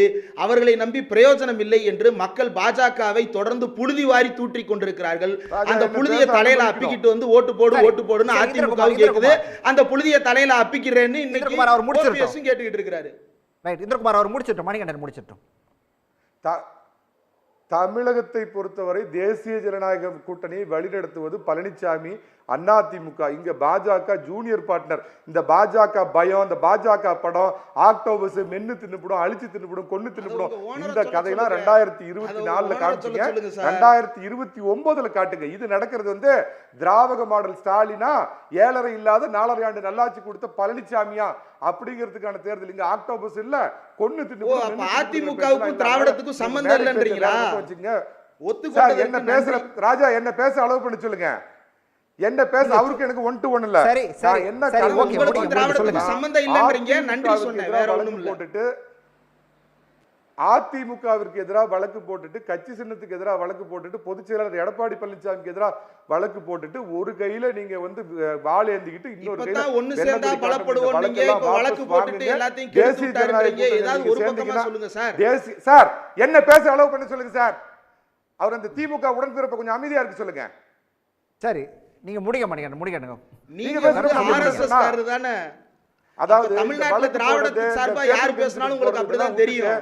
யதார்த்தத்தை அது ஆர்எஸ்எஸ் பார்வை சார். அது ஆரஞ்சு கண்ணாடியை கலட்டிருங்க. வர சொல்லுங்க. சரி, இந்திரகுமார் அவர் முடிச்சிட்டு ஒரு ஆடட் வேல்யூ ஃபார் நிச்சயமா இந்த வழக்கெல்லாம் அவர் வாபஸ் வாங்கிட்டு தேசிய ஜனநாயக கூட்டணியில் தொடர்ந்தார்னா ஒரு ஆடட் வேல்யூ திரு பன்னீர்செல்வம் அவர்கள் கள யதார்த்தத்தை புரிந்து கொண்டு பழனியில் இருக்கும் பழனிசாமி போய் தரிசனம் பண்ணிட்டு சேலத்தில் இருக்கிற பழனிசாமி நோக்கி வர சொல்லுங்க. ரைட். பிரியன் கள யதார்த்தத்தை புரிஞ்சிக்காம இருக்கிறது யாரு? ஓபிஎஸ் கள யதார்த்தம் புரியாம இருக்காரு அப்படிங்கிற ஒரு பார்வையை முன்வைக்கிறாரு. இல்லை, அடிப்படையாக ஒரு விஷயம், அதாவது ஓபிஎஸ் ஏன் வருத்தப்படுறாரு? முதல்ல அவர் வந்து என்டிஏல இருக்கார். அது அமித்ஷாவுக்கும் தெரியும் நல்லா. அவரை கூப்பிடல. சரி, நம்ம தான் என்டிஏல தானே இருக்கோம், நம்மளை கூப்பிட வேண்டிய அவசியம் இல்லை. புதுசாக வந்திருக்காரு எடப்பாடி பழனிசாமி, அவரை கூப்பிட்டா போகிறோன்னு அமித்ஷா நினச்சிட்டாரு அப்படின்னு அவருக்கு அவரே ஆறுதல் சொல்லிட்டு போகலாம் இல்லையா? இதுக்காக வருத்தப்பட்டு வருத்தத்தை வெளியில் வேற சொல்லணும். அப்போ அவருக்கு ஒரு எண்ணம் இருக்குது. அதாவது அந்த அதிமுக மேடையில், அந்த மேடையில் ஓபிஎஸ்க்கு ஈக்குவலாக தன்னை உட்கார வைக்கணும், இபிஎஸ்க்கு ஈக்குவலாக தன்னை உட்கார வைக்கணும்னு ஓபிஎஸ் நினைக்கிறார். தான் ஒருங்கிணைப்பாளராக இருக்கும் அப்படிங்கிற எண்ணத்தில் தான் சொல்கிறாரு. நீங்கள் அதிமுகவோட ஒரு கூட்டணி அமைக்கும் போது என்னையும் கூப்பிட்டு அங்கே உட்கார வச்சிருக்கணும். அது வந்து கோர்ட்டில் வழக்கு இருக்குது, சிவில் சூட்டு, அதெல்லாம் ஒரு பக்கம் இருந்தால் கூட என்ன அமித்ஷா கூப்பிட்டுக்கணும். நீங்கள் தான் 2017 உங்கள் பேச்சை கேட்டு தான் நடந்துட்டுருக்கேன். நீங்கள் அந்த பக்கம் இபிஎஸ்சி, இந்த பக்கம் என்னையும் உட்கார வச்சுருந்து நீங்கள் அதிமுக கூட்டணியை அனௌன்ஸ் பண்ணியிருந்தீங்கன்னா அது சரியாக இருந்திருக்கும். அந்த வருத்தம் தான் ஓபிஎஸ் பேச்சில் வருதே தவிர அதிமுக பலமாக இல்லை, அதை பலப்படுத்தணும், தொண்டர்கள்லாம் உழைக்கணும், அந்த மாதிரி விஷயம்லாம் இல்லை. நான் ஒருங்கிணைப்பாளர், என்னை பக்கத்தில் உட்கார வச்சு அமித்ஷா அதிமுக கூட்டணியை அறிவிச்சிருக்கணும்னு அவருடைய பாயிண்ட்டு. அது அவர் ஏமாற்றப்பட்டார். இந்த கத்திரிக்காய் விஷயம்லாம் கிடையாது அங்கே. ஆக்சுவலாக அவங்க பாஜக ரொம்ப திட்டவட்டமாக தெளிவாக இருக்காங்க சார். அவங்களுக்கு உபயோகப்படாத யாரையுமே அவங்க பயன்படுத்த மாட்டாங்க. அவங்களுக்கு உபயோகமாக இருக்கிறவங்கள தான் பயன்படுத்துவாங்க. மற்றவங்கள அரசியலுக்காக கருவேப்பிலை மாதிரி தூக்கி போட்டாலும் போடுவாங்களே தவிர பயன்படுத்த மாட்டாங்க. இன்னொரு பாயிண்ட் இருக்குது. நான் வந்து அதிமுகவை பலப்படுத்தணும், அதிமுக பலமாக இருக்கணும் அப்படின்னு சொல்கிற ஓபிஎஸ் நாளைக்கே வந்து ஏங்க எனக்கு ஒருங்கிணைப்பாளர் பதவியெல்லாம் வேண்டாங்க, நான் தொண்டனாகவே இருக்கேங்க, நான் அதிமுகவில் தொண்டனாகவே இருக்கேங்க, நான் என்ன இணைச்சிக்கோங்கன்னு சொல்லுவார்? அவர் சொல்ல மாட்டார். ஏன்னா அவர் இணைச்சிருந்தீங்கன்னா அங்கே ஒரு குழப்பம் வரும்னு இபிஎஸ்க்கு தெரியும் நல்லா. இப்போ அதிமுகவில் இருக்கிறவங்களுடைய மனநிலை என்னவா இருக்குது? நம்ம வந்து போருக்கு கிளம்பிட்டோம், நம்ம தேர்தலை நோக்கி போயிட்டோம். நம்ம இப்போ வந்து ஒரு தலையை வந்து உள்ளே நுழைச்சா, ஓபிஎஸ் வந்து உள்ளே நுழைச்சா அது இங்கே எல்லா மாவட்டங்களையும் ஒரு குழப்பத்தை உருவாக்கும். அந்த நிலைமை தேவையில்லை. அதுக்கு இபிஎஸ் பலமாக இருக்காரா? இபிஎஸும் பலமாக இல்லை. அவருக்கு இதான் கடைசி தேர்தல், 26 தான் அவர் கடைசி தேர்தல். இந்த தேர்தலில் அவர் ஜெயிச்சார்னா அவருக்கு அரசியல், இல்லாட்டி அவரும் வந்து ஓபிஎஸ் மாதிரி நிலை அடைவார் அவர் ஆக்சுவலாக. அதனால் ஓபிஎஸ் இதுவரையும் பொறுத்தார். இன்னும் கொஞ்சம் பொறுத்து இருந்து பார்த்துட்டு 26 தேர்தல் முடிஞ்ச உடனே அதிமுகவில் என்ன மறுமலர்ச்சியை கொண்டு வரணுமோ அதை கொண்டு வரதுக்கான முயற்சிகள் அவர் இறங்கலாம். அது ஒரு வாய மூடி இருக்கிறது பெட்டர். இபிஎஸ் கண்டிப்பாக அவர் சேர்க்க மாட்டார். ரைட். ஓபிஎஸ் சேர்த்தா ஒரு குழப்பம்தான் வரும் மாவட்டங்கள், எல்லா மாவட்டங்களையும் அப்படின்னு ஒரு பிரியன் ஒரு கருத்தை சொன்னார். எனக்கு முன்னாடி பேசுகிறவங்க ஒவ்வொருத்தருக்கும் ஒவ்வொரு பதில் நான் சொல்லுவேன். தாராளமா. நம்பர் 1 தேரடி வந்து நான் சொன்ன கத்திரிக்காய் உதாரணம் ஒரு உதாரணம். இல்லை, எல்லாருமே அந்த கத்திரிக்காய் உதாரணத்தை இவரோட பிரியன் சொன்னார். நான் பேசுகிறேன். ஓகே, ராஜா திருவேங்கடம் சிங்கம் மாதிரி எப்படின்னா உங்களுக்கு பிடரி இருக்கே ஆணு கத்துவீங்கன்னு சொல்ல முடியுமா? இல்லை, ஒரு உதாரணம். நான் என்ன சொல்கிறேன்னா, நான் எல்லாத்தையும் தீவிரமாக சிந்திச்சு தான் பேசுவேன். ஒரு கத்திரிக்காய் வச்ச போது எடை கூடுதுன்னா இந்த பர்சன்டேஜ் இருக்கு இல்லையா, கூடும். மக்களவை தேர்தலில் ஓபிஎஸ்க்கு எவ்வளோ இடம் கிடச்சிது, எவ்வளோ ஓட்டுகள் கிடச்சிது, எத்தனை பர்சன்டேஜ் கிடச்சிது, 2வது இடத்துல தரவுகளோடு தான் நான் பேசுகிறேன். அதனால் ஓபிஎஸ் வந்துட்டு அதிமுக மிளிரணும் அப்படிலாம் சொல்லலை. நான் உணர்ச்சி வசப்பட்ட கருத்து சொல்வதில்லை. காரணம் திராவிட முன்னேற்ற கழகமே. என்னுடைய அன்பு தம்பி தேரடியை கொஞ்சம் 80களில் முரசொலி புரட்டி பார்த்தா நல்லாயிருக்கும். சின்ன குத்துத்தியை அழகாக எழுதியிருக்காரு. பர்சன்டேஜ் திராவிட முன்னேற்ற கழகம் எம்ஜிஆர் தலைமையிலான அதிமுகவில் தொடர்ந்து தோல்விகளை சந்தித்தது. அப்போது தாங்கள் பெற்ற வாக்குகளை, திமுக பெற்ற வாக்குகளை புள்ளி விவரத்தோடு சொல்லி நாங்கள் எந்த அளவுக்கு முன்னேறி இருக்கோம்னு சொல்லியிருக்காரு. வெற்றி வாய்ப்புகளை இழந்த தொகுதிகளில் கூட நாங்கள் எந்த அளவுக்கு மார்ஜினல் தோல்வி இழந்தோம். எந்த தம்பி குறுக்கிட வேண்டாம். நான் நிதானமாகவும் நடுநிலையாகவும் தெளிவாகவும் கருத்தை கேட்டுட்டு கடைசியா உங்களோட பேசுங்க தாராளமா. ப்ளீஸ் சார், நான் கொஞ்சம் ப்ளீஸ் தேரடி கொஞ்சம் கேளுங்க. I have regards to you. அதனால சொல்றேன் என்னன்னா எல்லாமே அரித்மெட்டிக் தான் சார் காரணம். ஏன் இன்றைய அரித்மெட்டிக் நம்ம இன்னைக்கு வலியுறுத்துறோம் அப்படின்னா, இப்போ திராவிட முன்னேற்ற கழகத்தை கூட 21 சட்டப்பேரவை தேர்தலில் 66 இடங்கள் எடப்பாடி பெற்றது. மக்கள் நீதி மையம் தனியாக போச்சு. மக்கள் நீதி மையமும் அவங்க அணியில் இடம் பெற்றது மக்களவை தேர்தலில் 40 இடத்த அள்ளினாங்க. அப்புறம் அரித்மெட்டிக் பார்க்குறேன். அரித்மெட்டிக் காரணம் ஹெல்ப் பண்ணுது.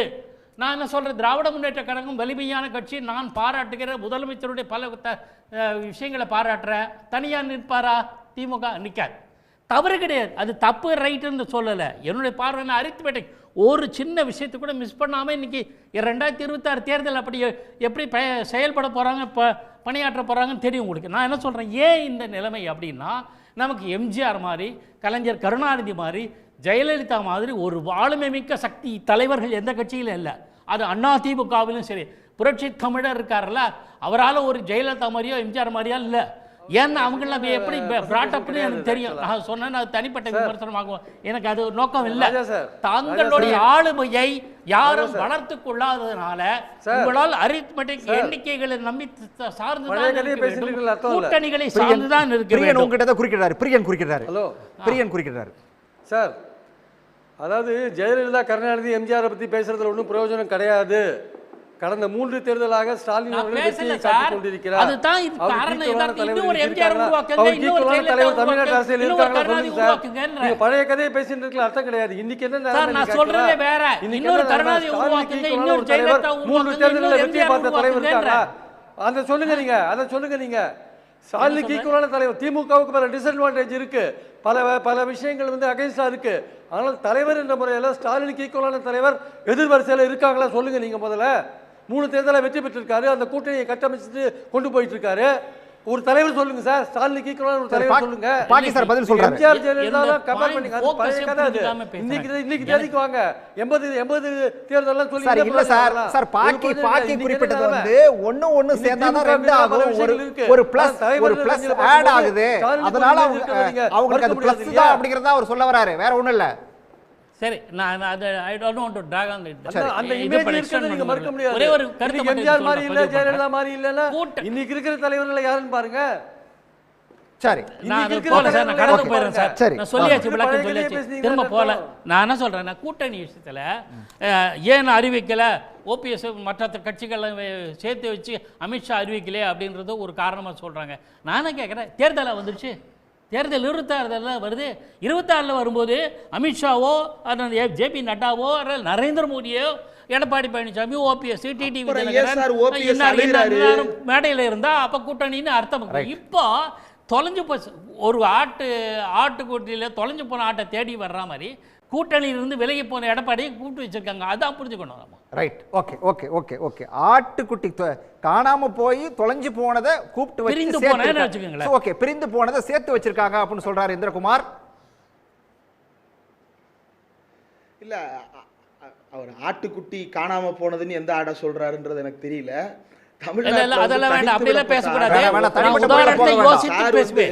ரொம்ப சில கம்பேரிசன்ஸை சார் சொன்னாரு. நான் சார்கிட்ட இருந்து நான் அதை எதிர்பார்க்கல. ஏன் அப்படின்னா, திமுக என்கின்ற கட்சி தமிழ்நாடு முழுக்க ஆலமரம் போல வேறுபரப்பி கிளை அளவில் வளமாக இருக்கக்கூடிய ஒரு கட்சி தன்னுடைய வாக்கு வங்கியை பற்றி பேசிக்கொள்வதையும், ஓ பன்னீர்செல்வம்னு பலாப்பழம் சின்னத்தில் சுயேட்சையா போட்டியிட்ட ஒத்த வேட்பாளர் தன்னை திமுகவுக்கு இணையாக அவர் கற்பனை செய்வதையும் தமிழ்நாட்டு மக்கள் யாரும் பார்த்து ரசிக்க போறது கிடையாது. ரெண்டாவது அவர் சொன்னார், தமிழ்நாட்டில் இன்றைக்கு வந்து கலைஞருக்கு நிகரான, எம்ஜிஆருக்கு நிகரான, ஜெயலலிதாவுக்கு நிகரான தலைவர்கள் இருக்கிறார்களா அப்படின்னு சொல்லிட்டு. கலைஞரெல்லாம் தாண்டி வந்துட்டார் சார் முதலமைச்சர் ஸ்டாலின். இன்றைக்கு பிரியன் சார் அதை தான் சொல்ல வந்தார். 3 தேர்தல்களில் தொடர்ந்து ஜெயிச்சிருக்கிறாரு. நீங்கள் அதுக்கு இன்னும் பதில் சொல்லலை. தொடர்ந்து மு.க. ஸ்டாலின் அவர்களுக்கு எதிராக நிறுத்தப்பட வேண்டிய ஒரு முகம், கிரெடிபிளான ஒரு முகம், தமிழ்நாட்டில் அனைவரிடமும் அப்பீல் இருக்கக்கூடிய ஒரு முகம், சமூக நீதியை பேசக்கூடிய ஒரு முகம், ஏதாவது ஒரு முகம் அந்த அதிமுக கூட்டணியிலோ அல்லது பாஜக கூட்டணியிலோ இருக்கிறதா? சிறுபான்மையினருக்கு துரோகம் செய்த முகம்தான் அவர்களிடம் இருக்கிறது. தமிழ்நாட்டு விவசாயிகளுக்கு துரோகம் செய்த முகம்தான் அவர்களிடம் இருக்கிறதே தவிர எந்த விதத்திலும் அனைவரையும் உள்ளடக்கிய, இத்தனைக்கும் சொல்லப்போனால் ஒரு சாதிய முகமாக சுருங்கி கொண்டிருக்கிறார்களே தவிர ஒரு பரந்த அப்பீல் இருந்த ஒரு கட்சி, ஒரு பெரிய அப்பீல் இருந்த ஒரு கட்சி இன்றைக்கு சுருங்கி போயிருக்கிறது. அப்படி சுருங்கி போன இடத்தில் ஓ பன்னீர்செல்வம் வந்தாலும் அதை காப்பாற்ற முடியாது. எடப்பாடி பழனிசாமி பொதுக்குழு செயற்குழுவை தனியாக வைத்துக் கொண்டிருந்தாலும் காப்பாற்ற முடியாது. இப்போ இன்றைக்கு இருக்கக்கூடிய நிலவரத்தில் பாஜக தலைமையிலான கூட்டணி அப்படின்ற ஒன்றை உருவாக்க பார்க்கிறாங்க. சார் தான் சொல்றாரு, எலெக்ஷனே இன்னும் வரல, வந்தாதானே தெரியும் அப்படின்னு. எலெக்ஷனே வராமல் எதுக்கு சார் ஓ பன்னீர்செல்வம் அழுகிறாரு? இப்போ இருந்தே அழுதாதான் ஏதாவது ஒத்த சீட்டாவது கிடைக்கும், பலாப்பழமாவது கொடுப்பாங்க அப்படின்னு அவர் பார்த்துக்கிட்டு இருக்கிறாரு. இப்பயும் அழுகலை அப்படின்னா பலா சொல கூட கிடைக்காதுன்னு சொல்லிடுவாங்களோன்ற பயத்தில் அவர் அழுது கொண்டிருக்கிறார். ஏதாவது நடந்துராதா அப்படின்னு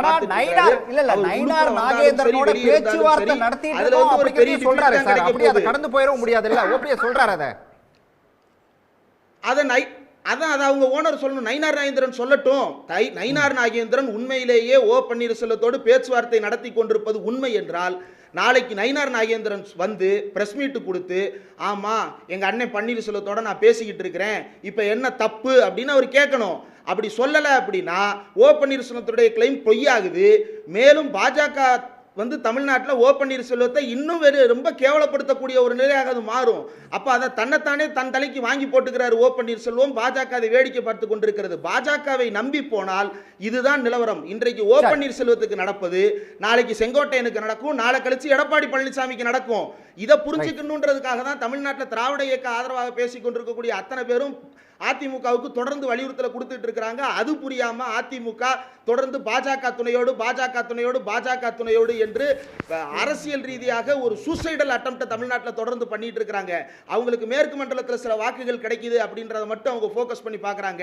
தனக்கு சார்ந்திருக்கக்கூடிய ஒரு சில எம்எல்ஏக்கள் வெற்றி பெற்றால் போதும், அந்த எம்எல்ஏக்கள் கேஸ்ல இருந்து விடுபட்டால் போதும்னு கரூர்ல இருந்து கோயம்புத்தூர்ல இருந்து தருமபுரி வரைக்கும் யோசிக்கிறாங்களே தவிர கரூருக்கு கீழையும் கரூருக்கு தெற்கே மேற்கே இருக்கக்கூடிய எந்த பகுதியை பற்றியும் அவங்க யோசிக்கிறது இல்லை.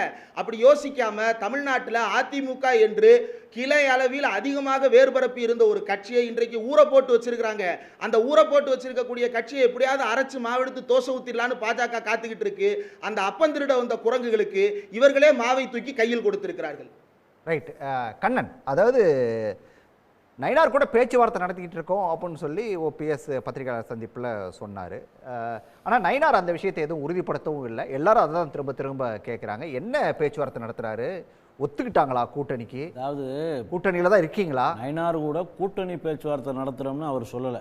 சரி, பாஜக தரப்பில் நீங்கள் பேசிக்கிட்டு இருக்கீங்களான்னு நிருபர் கேட்குறாரு. பாஜக தரப்பில் நயினார்கிட்ட கூட பேசிக்கிட்டு இருக்கோம், அவர் எனக்கு நல்ல நண்பர் தான் அப்படின்னு சொன்னார். இது பேச்சுவார்த்தை, இது இன்னும் கூட்டணி உறுதி செய்யப்பட்டது, இன்றே இறுதியாக்கப்பட்டது அப்படின்னு இல்லை. சரி, அதுபோக அவர் சொல்கிறாரு, கூடாநப்பு கேடாய் முடிந்தது, முதல் மாடியில் ரைடு, கீழ்த்தளத்தில் கூட்டணி பேச்சுவார்த்தை, அப்புறம் தமிழர்களை கொன்று குவித்தவர்களுடன் இன்று மட்டுமில்லை என்றுமே கூட்டணி வைக்க மாட்டேன்னு சொல்லிட்டு இன்றைக்கி கொஞ்சி குழவுறது, இப்படிங்கிறது தமிழ்நாட்டு மக்களுக்கு ஆல்ரெடி தெரிஞ்ச விஷயம். இதை இதுக்கு என்ன சம்பந்தம்? அதுக்கு இதுக்கு என்ன சம்பந்தம்? பாஜக கூட கூட்டணி வைக்கிறத விமர்சிக்கிறாரு. எந்த காங்கிரஸ் பாஜக கூட கூட்டணி வைக்கிறத விமர்சிச்சாரு அப்படிங்கிறது அது ஒரு பக்கம் இருக்கட்டும். நான் கேட்கறது நீங்க அதுல இருக்கீங்களாங்கிறது தான் இப்ப திரும்ப கேட்டுட்டு இருக்கோம். விஷயம் என்னன்னா, அதுக்கு வாங்க. விஷயம் என்னன்னா, இது ஏன் இந்த விமர்சனத்துக்குள்ள அதிமுக உட்படுத்தப்படுது அப்படின்னா, உண்மையிலே இன்னைக்கு அதிமுகவை எப்படி மீட்டெடுத்து கொண்டு போகணுங்கிறது பழனிசாமிக்கு தெரியல. கூட்டணி பேச்சுவார்த்தை எப்படி நடத்தணும் அப்படிங்கிறதும் புரியலை. கூப்பிட்டா போயிடுற. பாஜக கூட இப்போ அவர் சேர்ந்தது நல்லதுன்றீங்களா இல்லை சரியில்லைன்றீங்களா? அதிமுக கூட பாஜக சேர்ந்துருக்கணும். எந்த அதிமுக கூட? ஒன்றிணைந்த அதிமுக கூட பாஜக சேர்ந்துருக்கணும். அதிமுக தலைமைங்கிறத அதிமுக எடப்பாடி இவ்வளவு கடுமையா பேசுறீங்க, அப்புறம் எப்படி உள்ள இருங்க தம்பி தலைவா, தம்பி தலைவா கொஞ்ச நேரம் அமைதியா இருங்க தலைவா. நீங்க பேசும்போது நான் குறுக்கிடவே இல்லை. நீங்க அமைதியா இருந்தா நீங்க நிறைய வாய்க்கு வந்ததெல்லாம் பேசக்கூடாது. மைக்கு கிடைச்சிருச்சு வாய்க்கு வந்தது பேசக்கூடாது. நீங்க பேசும்போது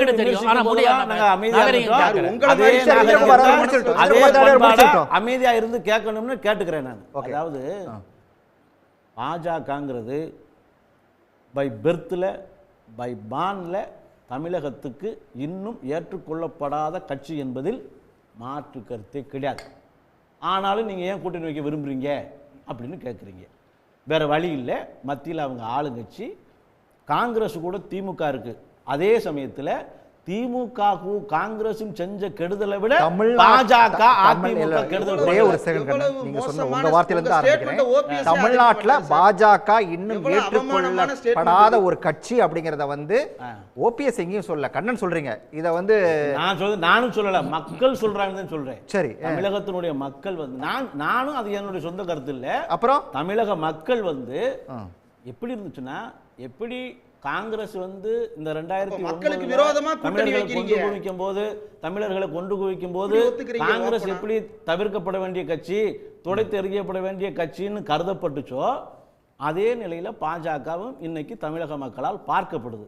ஆனால் அந்த பார்வையை மாத்தணும் அப்படின்னா பாஜக அதிமுக அந்த பார்வையை மாத்தணும்னு நினைக்கிறது வந்து ஓபிஎஸ்ஆ இல்ல, அந்த பார்வையை முதல்ல மாத்தினாத்தான் கூட்டணி பலப்படும். ஓகே, இதுல ஓபிஎஸ்ஆ இபிஎஸ்ஆ பாக்குறாங்களான்னு இல்ல, மக்களுடைய இந்த எண்ணத்தை மாத்தணும்னா முதல்ல பாஜக தன்னை பரிசீலிச்சுக்கணும். சரி, சுய பரிசோதனை செய்யணும். எப்படின்னா, ஏன் நம்மளை தமிழக மக்கள் ஏற்றுக்கொள்ளல, காங்கிரஸை விட திமுக விட நம்ம என்ன கெடுதல் பண்ணோம், அந்த புரிதலுக்கே அது வரல. இன்னும் வந்து தன்னை பெரியண்ணன் ஃபீலிங்லேயே நினச்சிக்கிட்டு தமிழகத்தை வட மாநிலங்கள் போல் ஒரு மாநிலமாக கருதி ஈஸியாக டேலி பண்ணலான்னு நினைக்கு. இது வந்து 3000-4000 ஆண்டுகளுக்கு முன்பாகவே யாதும் ஊரே யாவரும் கேளீரேனே பேசின தமிழகம். 2000 வருஷத்துக்கு முன்னாடியே ஒன்றே குலம் ஒருவனே தேவன் சொன்னது. அகர முதல எழுத்தெல்லாம் ஆதிபகவன் முதற்றே உலகுன்னு சொல்லுது. நாம் தமிழர்களுடைய பானே உலகளாவிய சிந்தனையும் எல்லாரும் இந்நாட்டு மன்னர்களும் நினச்சி பயணித்ததும். இதுக்குள்ளே வந்து ஒரு குறுகிய வட்டத்துக்குள்ளே மறுபடியும் சுழலுங்கன்னா அது தமிழகத்தில் எடுபடாது. அப்போ பாஜக என்ன செய்யணும், அதிமுகங்கிற ஒரு மாபெரும் கட்சி அது ஒன்றா இல்லைன்னா அது அதிமுகவுக்கும் பாதிப்பு. அப்படி ஒன்றா இல்லாத கட்சி கூட கூட்டணி வச்சா பாஜகவும் அது பாதிப்புங்கிற கள யதார்த்தத்தை புரிஞ்சிருந்தால் மட்டும்தான் இது வெற்றி கூட்டணி அமையும். இல்லாமல் வெறும் திமுக எதிர்த்துருவேன்னு சொன்னால் திமுக சொபிசிகேட்டடா வின்னிங் பர்சனாலிட்டின்னு போயிடும். சரி, ரமேஷ் சேதுராமன், இதுக்கு உங்க பதில தான் எதிர்பார்க்கிறேன். கண்ணன் சொன்ன விஷயத்துக்கு தமிழ்நாட்டில் என்ன ஏத்துக்கல, பாஜகவை மக்கள் ஏத்துக்கல அப்படிங்கிறத வந்து ஓபிஎஸ் டீம்ல இருந்தே அந்த குரல்ங்கிறது வர தொடங்கிடுச்சு. எப்படி ஓபிஎஸ்ஐ ஏற்றுக்கொண்டா தமிழக மக்கள் வந்து பிஜேபியை ஏற்றுப்பாங்க, இல்லைன்னா கிடையாதாமா? எனக்கு புரியல. சொல்றது எல்லாரும் கேட்டுட்டு இருப்பாங்க. ஆடியன்ஸோட reaction I can understand. Sir இருங்க, நான் இது எல்லாரும் பேசுனதையும் பொறுமையாக கேட்டேன், உங்களுக்கு பொறுமை வேணும் இருக்கு. அதாவது பாஜகவுக்கு இன்னைக்கு என்ன ஓட்டு பர்சன்டேஜ் இருக்குன்றது எல்லாருக்கும் தெரியும், காங்கிரஸுக்கு என்ன ஓட்டு பர்சன்டேஜ் இருக்குன்றது எல்லாருக்கும் தெரியும். அப்படி இருக்கும்போது தமிழகத்தில் காங்கிரஸ் தலைமையிலான கூட்டணின்னு சொல்ல முடியாது, திமுக தலைமையிலான கூட்டணியாக தான் இருக்க முடியும். அதே மாதிரி தமிழகத்தில் இன்றைக்கி அதற்கு மாற்று அப்படின்னு சொன்னால் அதிமுக தலைமையிலான கூட்டணி. ஆனால் பாஜகவிற்கும் வந்து எந்த அளவுக்கு வளர்ந்து வந்திருக்கு கடந்த காலங்களில், ரீசெண்ட் டைம்ஸில் அப்படிங்கிறதையும் நம்ம பார்க்குறோம். அது நீங்கள் வந்து இப்போ காங்கிரஸ் ஓட்டு ஷேரோட நீங்கள் வந்து பாஜகவோட ஓட்டு ஷேர் இன்றைக்கி கம்பேர் பண்ணிங்கன்னா பாஜக எங்கேயோ இருக்குதுன்னு நம்ம சொல்ல முடியும். அதே நேரத்தில் இவர் சொல்லும்போது இன்னைக்கு நீங்கள் ஓபிஎஸ் அவர்கள் ஒன்று அதிமுகவுடன் இணைந்து பயணித்து அவர் வந்து ஒரு பிரச்சாரம் செய்கிறார்னு வச்சுங்க, சரி, அதில் வந்து எந்த அளவுக்கு வந்து அது வந்து ஓட்டுக்கு அட்வான்டேஜாக இருக்கும், ஓட்டுக்களை எவ்வளவு அறுவடை செய்ய அட்வான்டேஜாக இருக்குங்கிறத நீங்கள் பார்த்துட்டு, ஒருவேளை இங்கே பாஜக வந்து இவருடைய இதுக்கு இணைப்பு இதில் வந்து சேராமல் அவர் வந்து பாஜக வந்து நீங்கள் எதுவாக இருந்தாலும் நீங்கள் அதிமுகவில் இபிஎஸ் அவர்களோட டீல் பண்ணிக்க, நாங்கள் எதுவும் ஒரு லெவலுக்கு மேலே சொல்ல முடியாது, நாங்கள் என்ன ஒரு ரிக்வெஸ்ட் வைக்கலாம் அவ்வளோதான்னு போனால் அதன் காரணமாக ஒரு வன்மத்துடன் அந்த கூட்டணிக்கு எதிராகவே பிரச்சாரம் செய்கிறாங்கன்னு வச்சுங்க. அதனால பெரிய தாக்கம் ஏற்படுமா அப்படின்னாக்கா ஐ டோன்ட் திங்க் ஸோ. அந்த மாதிரி நடக்காது. ஆனால் ஒருங்கிணைந்து செயல்படும் போது மக்களுக்கு ஒரு கூடுதல் ஒரு இதை வந்து கொடுப்பதற்கான வாய்ப்பு இருக்குது. என்ன சொல்கிறது, ஒரு கூடுதலான ஒரு நன்மதிப்பை கொடுத்து அதன் மூலமாக அதிகமாக வாக்கு வரலான்னு தவிர, இது ஒருவேளை எதிர்த்து செஞ்சாங்கன்னா எனக்கு இவங்க தாவேக்காலேயே போய் ஓபிஎஸ் அவர்கள் ஜாயின் பண்ணுவார்னு வச்சுப்போமே, அதனால அவங்களுக்கு ஒரு பெரிய வாக்கு சதவீதம், இதனால ஒரு மிகப்பெரிய தலைவர் வந்து சேர்ந்துட்டாரு. அதனால மணிகண்டன் ஒரு விஷயத்தை, சேலம் மணிகண்டன் ஒரு விஷயத்தை சொன்னாரு. அதாவது நேரடியா சொல்லல, மறைமுகமா சொன்னாரு. விஜய் வந்து சேலத்தை நோக்கி வரத்துக்கான முயற்சிகள் நடக்குது, சேலத்தை நோக்கி வர ஆரம்பிக்கிறார் அப்படின்னு ஒரு விஷயத்த சொன்னாரு. அவரே அங்க போலாம், முதல் எலெக்ஷன் அவங்க ஃபேஸ் பண்ண போறாங்க. அவங்க நிச்சயமா அவங்க வந்து உண்மைதான். இப்ப நான் என்ன தெரியுமா சொல்றேன், ஒண்ணு தனித்தனின்னா ஓட்டை பிரிக்கலாம், அது யாருக்கு டேமேஜுங்கிறது இருக்கு, அது ஒரு பக்கம். இன்னொன்னு அப்படி இல்லாமல் நீங்கள் வந்து முதல் தடவையிலே சேர்ந்து ஒரு அளவுக்கு சீட்டுகளையும் வாங்கி கொண்டு அதன் மூலமாக நீங்கள் உங்களுடைய ஒரு ப்ரெசன்ஸை வந்து நீங்கள் நிரூபிக்கிறீங்க அப்படின்னா, முதல் தடவையிலேயே வந்து நீங்கள் வந்து அந்த கூட்டணி, அதுவும் ஆட்சி அதிகாரத்தில் இருக்கக்கூடிய ஒரு கூட்டணியில் சேர்ந்து இருக்க போகிறீங்கன்னா, ரெண்டுத்துக்கும் ரொம்ப பெரிய வித்தியாசம் இருக்குது. ஒரு உதாரணத்துக்கு சொல்லணும்னா, விசிகா தனித்து இருந்தாங்க அப்படின்னு வச்சுக்கோங்க. அப்படி இருக்கிறதுக்கும் ஒரு கூட்டணியாக ஏன் இன்னைக்கு அவங்க வந்து மக்கள் நல கூட்டணிலாம் இதெல்லாம் முயற்சியெல்லாம் பண்ணாங்கங்கிறதெல்லாம் பார்க்கணும். அதை விட்டுட்டு திரும்ப இன்னைக்கு ஏன் திமுக வேறு வழி இல்லாமல் திமுக கூட்டணியில் இருக்காங்கங்கிறத நீங்கள் யோசிக்கணும். ஏன்னா அவங்க தனித்து நின்னாங்கன்னா அவங்களால ஒரு எந்த ஒரு இலக்கையும் நோக்கி போக முடியாது. அவங்களுக்கு எப்பயுமே அவங்க வந்து ஒரு எல்லாமே ஒரு சில கட்சிகள் தமிழகத்தை பொறுத்த வரைக்கும் ஒரு இந்த ஒரு இண்டிவிஜுவல் பெட்டியாக தான் இருப்பாங்க. அவங்களுக்கு ஒரு இன்ஜின் தேவைப்படுகிறது. ஆக அதை வந்து நீங்கள் ஆப்போசிட் டைரக்ஷனில் போகிற இன்ஜினில் வந்து நீங்கள் போய் அந்த மாதிரி இருக்கும்போது இவங்க எல்லாம் ஆனால் ஒருமித்து சேர்ந்து பயணிக்கணும் அப்படிங்கும்போது அந்த ஒரு கூடுதல் ஒரு பெட்டிங்கும் போது நீங்கள் கூடுதல் பயணிகளை சுமக்கிறீர்கள். ஒரு அந்த இன்ஜினோடு சேர்ந்து போகும்போது ஒரு குறிப்பிட்ட இலக்கை நோக்கி நகர்கிறீர்கள். இந்த மாதிரியான விஷயமாக தான் நம்ம இதை பார்க்கணும். அந்த வகையில் இது ஒரு தெளிவான முன்னெடுப்பு. அதே மாதிரி மக்கள் ரொம்ப தெளிவாக தான் இருக்காங்க. எது சொன்னாலுமே சரி, இந்த சைடாக இருந்தாலும் சரி, அந்த சைடாக இருந்தாலும் சரி, அவங்களுடைய டெசிஷன்ஸையோ ஜட்ஜ்மெண்ட்டையோ இல்லை பொதுவான ஒரு அரசியல் கருத்துக்களை ரொம்ப சுலபமாலாம் மாற்றிக்கிறதுலாம் கிடையாது. அவங்க அந்த விஷயத்தை பொறுத்த வரைக்கும் அவங்களுக்கு என்ன டெசிஷன் எடுக்கணும்னு தெரியும். இது வந்து ஒரு சிலர் வந்தால் சரி, வரவிட்டால் சரி, இருந்தால் சரி, இல்லாவிட்டால் சரிங்கிற மாதிரி தான். ஆனால் பேக்கெட்ஸில் இருக்கக்கூடிய ஒரு சில இதில் வந்து சொல்லிக்கொண்டே இருக்க வேண்டியதான், நான் வந்து கழக ஒருங்கிணைப்பாளர்னோ மற்ற விஷயங்களோ. அப்படி இல்லாமல் அது அடுத்த கட்ட நகர்வுக்கு போகிறது என்னங்கிறது தான் இன்றைக்கி நிதர்சனமான விஷயம். என்னங்கிறது வந்து இபிஎஸ் கிட்ட தான் வந்து அதிமுகங்கிற ஒரு பார்ட்டி இருக்குங்கிறது தான் நிதர்சனமான உண்மை. அது நாளைக்கு என்ன ஏது எப்படிங்கிறது வேறு விஷயம். ஆனால் இது வந்து இல்லைன்னா ஒரு எப்படி நான் அந்த சொன்ன மாதிரி தான் கடந்த காலங்களில் இந்த மாதிரி பல கட்சிகள் பல விஷயங்களை எல்லாம் நம்ம பார்த்துருக்கோம். அது ஒரு லெவலுக்கு மேலே போச்சுன்னாக்கா நீங்கள் வந்து உங்கள் கண்ட்ரோலில் லூஸ் பண்ணுறீங்க அப்படின்னாக்கா அந்த சமயத்துக்கு ஏற்ற மாதிரி டைனமிக்ஸ்க்கு ஏற்ற மாதிரி உங்கள் டெசிஷன்ஸ் எல்லாம் மாற்றிக்கொண்டு உங்களுடைய ரெலவன்ஸை மெயின்டைன் பண்ணுறது சரியாக இருக்கும். ஆனால் ஒரு கூட்டணியில் வந்து ஒரு கட்சிக்குள்ளே வந்து நாங்கள் வந்து அவங்களுடைய ஆதரவை நாடுகிறோம்னு சொல்லும்போது அவங்களே ரெலவெண்ட் இல்லை, மக்கள் எதிர்க்கிறாங்க, எங்களுக்கு நீங்கள் சாதகமாக பேசினா மட்டும்தான் மக்கள் அதை அக்செப்ட் பண்ணுவாங்கன்னு சொன்னால் நாளைக்கு பாஜகவும் பேசிக்கொண்டிருப்பவர்களும் இவங்களை கை கழுவி விட்டுட்டு நீங்கள் போயிட்டு வாங்கன்னு சொல்ல போகிறாங்க. அவ்வளோதான். ரைட். மணிகண்டன் சேலம் மணிகண்டன், ஓபிஎஸ்ஸை ரொம்ப குறைவாக மதிப்பிடுதா எடப்பாடி டீம்? நான் லட்சக்கணக்கான பேர் பார்க்குற இந்த சன் நியூஸ் தொலைக்காட்சி மூலமாக திரு பன்னீர்செல்வம் அவர்களுக்கு ஒரு வேண்டுகோள் வைக்கிறேன். உங்களுடைய அறிவிக்கப்பட்ட செய்தி தொடர்பாளராக இருக்கக்கூடிய கண்ணனுடைய கருத்தை, பாஜகவை பற்றிய கருத்தை நீங்கள் ஏற்கிறீர்களா? இதுக்கு நாளைக்கு பன்னீர்செல்வம் அவர்கள் அறிக்கை மூலமாக தெளிவுபடுத்த முதல் வேண்டுகோள். ரெண்டாவது வேண்டுகோள், மரியாதைக்குரிய தமிழக பாஜக தலைவர் திரு நயினார் நாகேந்திரன் இந்த விஷயத்தை கருத்தில் கொள்ளணும். பாஜக தீண்டத்தகாத கட்சி அல்ல, பண்டார பிரதேசி கட்சி அல்ல, சாமானிய மக்கள் கட்சி, தமிழகத்துக்காக குரல் கொடுக்கக்கூடிய கட்சின்னு அந்த அடிப்படையில் அவங்களோட கூட்டணி சேர்ந்திருக்கிறோம். ஆனால் தேசிய ஜனநாயக கூட்டணியில் தொடர்கிறோம் அப்படின்னு சொல்லிட்டு பாஜக தமிழகத்தில் இன்னும் ஏற்கப்படாத கட்சின்னு கண்ணன் சொல்றதை அவங்க தலைவர் ஏத்துக்கிறாரா? கூட்டணியில் இருக்கிறேன்னு சொல்ற நயினார் நாகேந்திரன் ஏத்துக்கிறாரா? அப்படிங்கிறது விளக்கம் சொல்லுங்க. வெற்றி தோல்வி தான் ஒரு தலைவனை தீர்மானிக்கும் அப்படிங்கிற அளவுகோல் எந்த அளவில் பிரியன் சொல்றாருன்னு எனக்கு தெரியல. பெருந்தலைவர் காமராஜர் தோத்திருக்கிறாரு, இந்திரா காந்தி அம்மையார் தோத்திருக்காங்க, இவரு தோத்திருக்காங்க, அண்ணா தோத்திருக்காங்க, அம்மா தோத்திருக்காங்க, எம்ஜிஆர் அவர்கள் உயிரோடு இருக்கும் வரை கலைஞர் தொடர் தோல்வி தோத்திருக்கிறார் சட்டமன்ற தேர்தலில். அது அல்ல பிரச்சனை. ரெண்டாவது, ஸ்டாலின் அவர்களையும் திரு எடப்பாடி பழனிசாமி எப்படி கம்பேர் பண்றீங்க? ஸ்டாலின் அவர்கள் born with silver spoon. Annadurai அவர்கள் மறைவுக்கு பின்பு அந்த கட்சி மொத்தமா அவருடைய கண்ட்ரோலுக்கு போச்சு. தனக்காக எம்ஜிஆரை நீக்கி தனது மகன் ஸ்டாலினுக்காக தங்கத்தட்டுல வச்சு வாரிசு அடிப்படையில வந்து இன்னைக்கு ஜெயிக்கிறார். எடப்பாடி பழனிசாமி கிளை செயலாளர் ஆரம்பிச்சு சண்டை போட்டு குஸ்தி போட்டு தான் தகுதி அடிப்படையில சுயம்புவா நீங்க இந்த கட்சியுடைய பொதுச் செயலராக வந்திருக்காரு. ஆமா சார், அம்மா இல்ல, அவரு புரட்சி தலைவர் இல்ல, சாமானியன். he is called so சாமானியன். பக்கத்து வீட்டு சித்தப்பேன், பக்கத்து வீட்டு பெரியப்பேன், மாமே, மச்சான், அந்த மாதிரி எளிமையான தோற்றம். காமராஜுக்கு பின்பு எளிமையான பின்புலம் கொண்டவர். அதுதான் அவருடைய பலம். புரட்சி தலைவரோ புரட்சி தலைவியோ அல்ல. கம்பாரிசன் முதல்ல நியாயமா மனசுத்தியோட பண்ணுங்கன்னு கேட்டுக்கிறேங்க. சூசைடல் அட்டம்ப்டா இல்ல சக்சஸ் அட்டம்ப்டான்னு எடப்பாடி பழனிசாமி அதிமுகவும் கவலைப்பட்டுட்டோம். கசாப்பு கடைக்காரங்க யாரும் காருண்யம் பேச வேண்டியதில்லை. எடப்பாடி பழனிசாமி இது கடைசி தேர்தல். யாரோ ஆரோடு சொன்னாங்க, ஸ்டாலின் என்ன 10 தேர்தல் இருக்கு போறாரு, அவர் 10 தேர்தல் சந்திப்பாருன்னா எடப்பாடி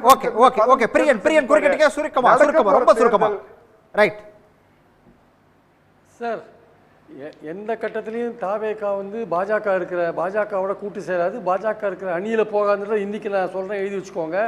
அதிமுக ஒருவேளை 10 மாதம் கழிச்சு தனியாக போகிற நிலைமை வந்ததுன்னா அப்போ தாவேக்காவோட ஒரு கூட்டணிக்கான வாய்ப்பு இருக்குது. அதுதான் பாஜக இருக்கிற இடத்துல தாவேக்கா போகாது. இன்றைக்கி அதோட நிர்மல்குமார் அதோட ஸ்போக்ஸ் பர்சன் சொல்லியிருக்காரு இன்றைக்கி மறுபடியும் பாஜகவோட கூட்டணி கிடையாதுன்ட்டு. அது ஒரு பக்கம் இருந்தால் கூட ஓபிஎஸ்ஐ பொறுத்த மட்டில் அவர் வந்து பாஜகவை நம்பி இன்னும் நாட்களை கழிப்பாரே, ஆனால் அதனால் அவருக்கு எந்த பயனும் விளைய போவதில்லை. அவர் வந்து கூடிய விரைவில் அவர் ஒரு தனியான ஒரு டிசிஷன் எடுக்க வேண்டிய கட்டாயத்தில் தள்ளப்பட்டிருக்கார். அதை எடுக்காத காலத்தை தள்ளுவாரே, ஆனால் அவருடைய அரசியல் எதிர்காலமே கேள்விக்குறியாகும். எடப்பாடி அவரை கண்டிப்பாக சேர்க்க போவதில்லை. அவர் ஜெயிக்கிறாரோ தோக்குறாரோ அதை பற்றி அவர் கவலைப்பட போகிறதில்லை. அதனால் ஓபிஎஸ் தான் ஒரு முடிவு எடுக்க வேண்டிய கட்டாயத்தில் இருக்கிறார். ரைட் சார், பார்க்கலாம், பொறுத்திருந்து பார்க்கலாம். நன்றி. விவாதத்தில் பங்கேற்ற அனைவருக்கும் நன்றி. மீண்டும் ஒரு நிகழ்ச்சியில் சந்திக்கலாம் நேயர்களே. நன்றி, வணக்கம். உடனுக்குடன் செய்திகளை தெரிந்து கொள்ள சன் நியூஸ் பெல் ஐகானை கிளிக் பண்ணுங்க.